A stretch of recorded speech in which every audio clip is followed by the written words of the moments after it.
Ilhan Omar just made the case for me that I have been trying to make to everyone for the last 3 years. Ilhan was being asked about her thoughts on the DOJ investigating her.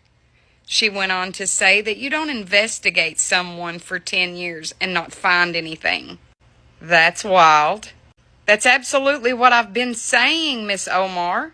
How long has the Democratic Party been investigating Donald Trump?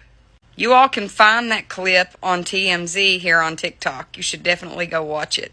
All of this is just so wild to me. It is always the hypocrisy. She says she's been investigated for 10 years and nothing has been found. I had no idea they had been investigating her that long. But I absolutely know they have investigated Donald Trump that long or longer. I also noticed she was super friendly with that reporter today. I hope you guys are all having a wonderful Thursday. Let me know your thoughts respectfully, please, in the comments. God bless each of you. Welcome back to my channel. This is what is happening.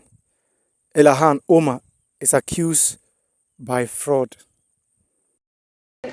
Republicans have repeatedly stated that you committed immigration fraud. Are you at all worried about a formal investigation that could perhaps lead to your deportation? Well, you're one of those people. I don't know what that means, but are you at all concerned? Do I look concerned? I guess not. Okay. What about the Minnesota fraud hearing? You didn't show up for that. Do you think you should have? Why should I have? Well, it happened in your state. Don't you want to defend your position? There were people from my state that were there. Okay, but why not you? I mean, there's allegations that you're complicit in the fraud. Wouldn't you want to show up? Why would there be an allegation that I'm complicit? How would I? So Ilhan Omar is all over the news right now, and I definitely think we need to talk about it. In 2018, she became the first Somali American congresswoman, and her district soon became the epicenter of one of Minnesota's biggest fraud scandals ever. Hundreds of millions in taxpayer dollars vanished, and her net worth jumped from negative in 2019 to $30 million by 2024. Feeding Our Future, a Minnesota nonprofit, was supposed to feed children during the pandemic, but investigators uncovered major fraud. Millions in taxpayer dollars stolen through fake meal sites and fake paperwork. One site even claimed to feed more kids than the town actually had. But because of the high Somali population, anyone questioning the numbers was called a racist instead of actually being heard. Blind empathy and fear of being labeled racist let fraud thrive. Politicians often use our empathy to push programs funded by our money, programs that then get exploited for fraud, waste, and abuse. Conservatives who demand oversight get called heartless, but skepticism protects children, communities, and taxpayer money. This taxpayer money vanished, public trust collapsed, and then Trump called out the Somali community, and his words were harsh. But the reality is real. Some cultural practices do clash with American laws and norms, and saying that is not racist. Saying that is reminding us that shared values, not identical cultures, have always held America together. Expecting asylum, assistance, and even citizenship while rejecting those shared values is entitlement. Some hard truths about Somalia. Nearly 99% of women have undergone female genital procedures. About 35% of girls were married off as children. Roughly a quarter of married women live in polygamous households. More than half of women surveyed say wife beating is justified. You do you, Somalia, but these practices don't align with American law and values, and saying so is not racist. Culture enriches a nation. Values hold it together. Without shared values, respect for the law, and civility and protection of women and children, societies fall apart, which is why these people leave in the first place. Assimilation isn't oppression. In a pluralistic society, it is survival. America can become a place where people can truly come here if they want to be here, but only with oversight, accountability, and expectations. History shows this clearly. When entitlement is rewarded, fraud is ignored, and politicians exploit our empathy, communities collapse. Compassion without accountability doesn't just break programs, it destroys nations. The Queen of Somalia, Ilhan Omar, she's refusing to answer questions from reporters when they're asking about her wealth. She's also refusing to show up to the fraud hearings taking place in Minnesota. They would like her to show up so she can answer questions about the Feeding Our Future fraud scheme that stole $250 million. If you're not guilty, you would show up. Her winery has all of a sudden closed after we learned that her net worth went from $30 million to around $95,000. She said that her accountant made a few errors. Perhaps her accountant graduated from the Quality Learning Center. Also, one of her donors has fled the country. This man fled the country days before his trial. He was on trial for stealing $11 million, saying he was running a personal care assistance program. The judge gave this man two options: pay $50,000 and turn your passport in, or pay $150,000 and keep your passport. Well, he paid the fine and kept his passport and fled the country.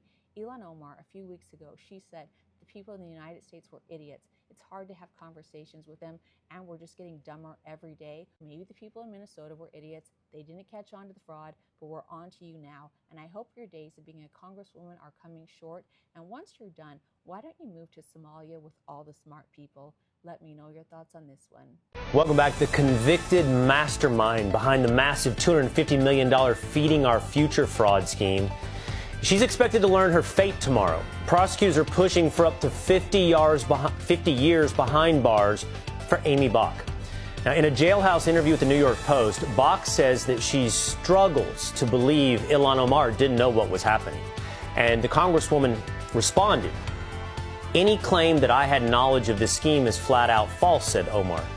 As I stated, from to roost for Ilhan Omar. Well, if you just think about where all this fraud's taking place, a lot of it is about immigration as well over there, and you know, you describe them being described as far right. That flag that everyone can see on their screen right now, which is a very recognizable flag, you'll see it. Ilhan Omar, thanks for joining me. The Somali daycare fraud has cost the taxpayers $17 billion. Do you take any responsibility for that? Well, I want to say, you know, this also has an impact on Somalis because we are also taxpayers in Minnesota. Nick Shirley, who uncovered the fraud with just a camera, says that these Somalis need to be deported. What do you have to say to that? It's disgusting. Minnestolia Somalian fraud queen Ilhan Omar, she's probably pooping her pants right now. If you haven't heard, over the weekend, New York Post released an article. They interviewed Amy Bach. She's the founder of the Feeding Our Future fraud scheme that stole $250 million from Minnesota taxpayers. And she said 100% without a doubt, Ilhan Omar knew about this. She knew that they were committing fraud. And Amy is saying that they are using her as a scapegoat because she's the only white person involved. She said that there's around 80 to 90 Somalians involved in this fraud scheme, and many of them came directly from Ilhan's district.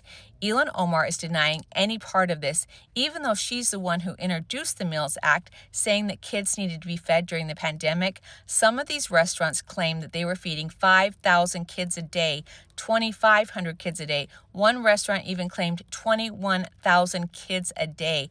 Amy said government leaders were in on this, and 100% without a doubt, Ilhan Omar was in on this. She says she even has text messages and emails that they exchanged between each other. Amy, if prosecutors get their way, is facing up to 100 years in prison. I hope nothing happens to her in prison so she can testify against Ilhan Omar, and I hope Ilhan Omar sees a lot of jail time because we all knew it, but now Amy has actually come out and said that Ilhan Omar played a massive part in this fraud scheme. $250 million just disappeared from the Minnesota taxpayers. Let me know your thoughts on this one. I want you to take a look at this next video of Ilhan Omar, staying absolutely silent when asked about the corruption and the collusion about what has been going on in Minnesota. Take a look at this video, and then I'm going to come back and tell you exactly what I see. Did you ask Minnesota Democrats to block the subpoena for the investigation of Feeding Our Future on the state level? The House Republicans are considering investigating Feeding Our Future now. Your role in it, would you cooperate with that subpoena and provide documents if they request it here in the House Oversight Committee?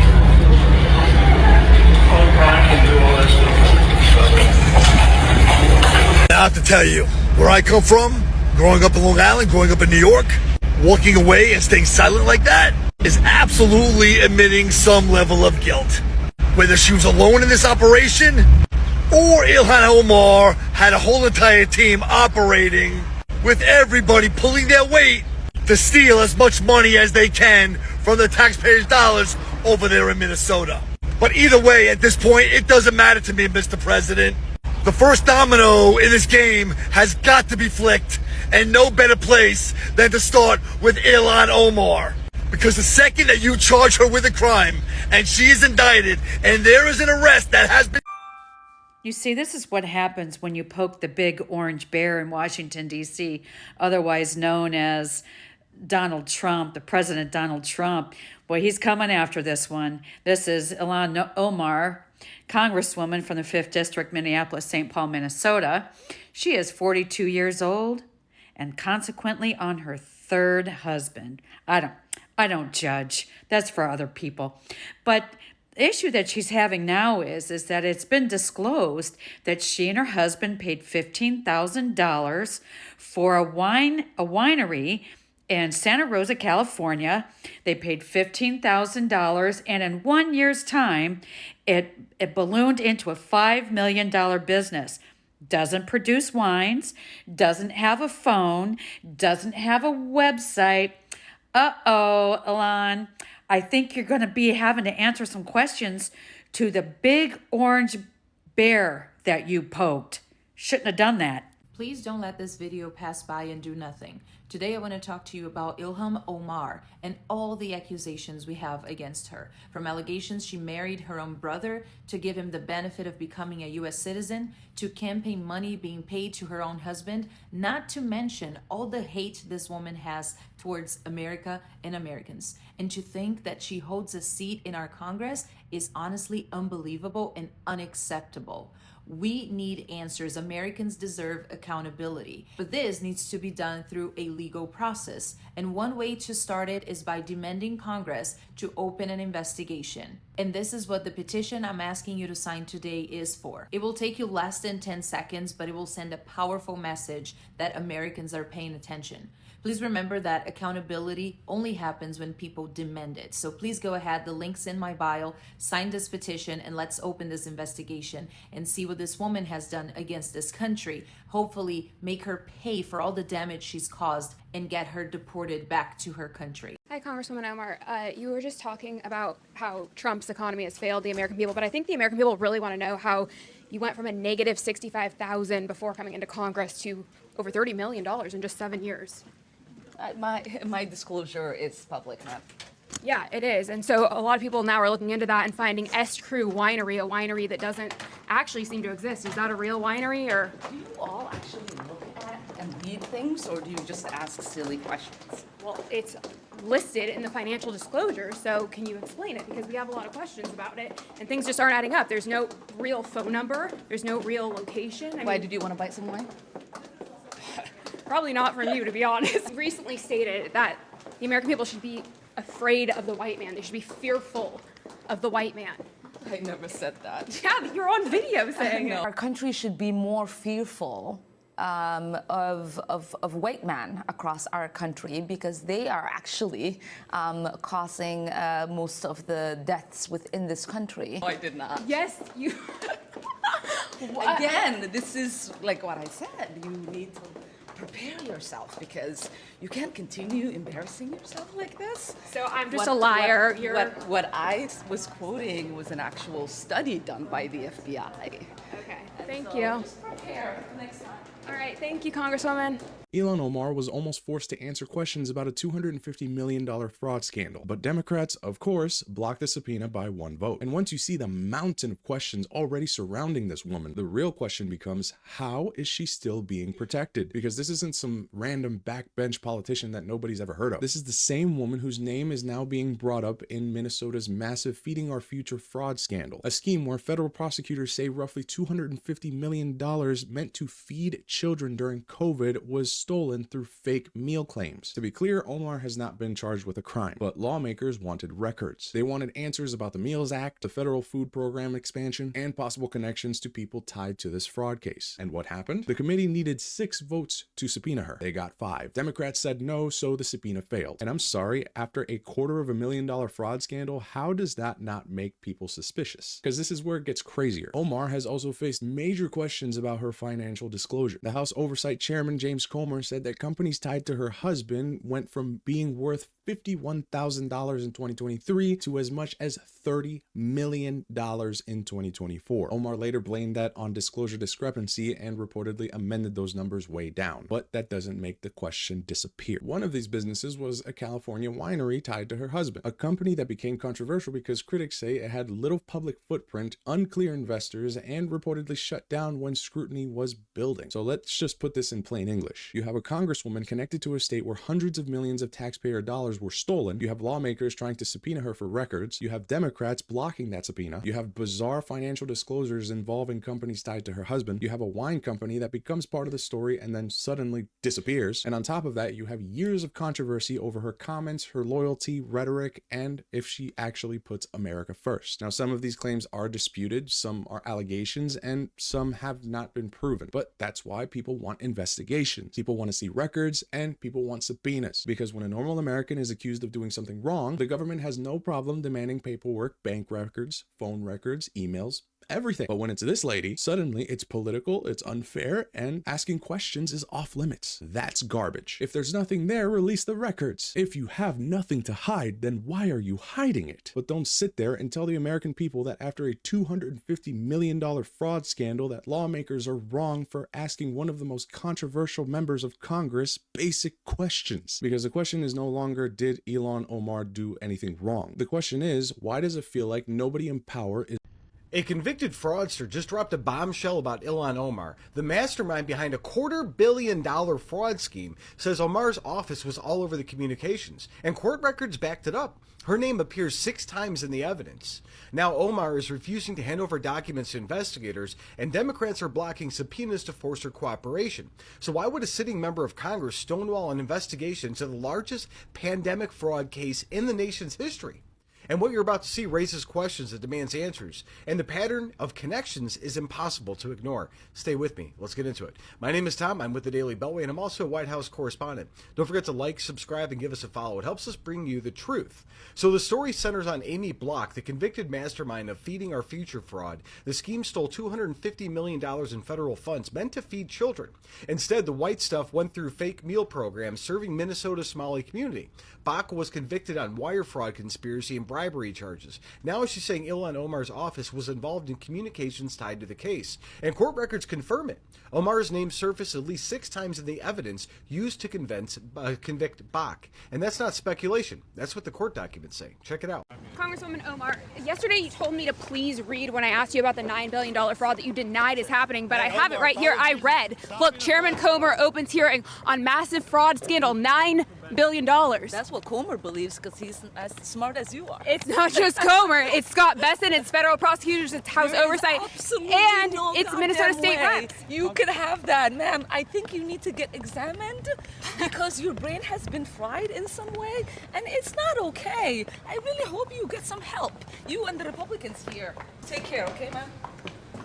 I'm sorry I couldn't go to the learning centers that you're running over in Minnesota, but I think you should perhaps read what's actually... need one of those learning centers. I need one of those learning centers. Yes, see I cannot let this day go by without addressing what the Queen of Somalia, Ilhan Omar, said today as she was speaking about World War II, but said World War XI. Anybody in the United States of America knows when you see World War II with a Roman numeral 2, it's 2, not 11. Ilhan Omar, the Queen of Somalia, a few weeks ago was saying that all of us were idiots, that we're getting dumber every day and it's impossible to have a conversation with us.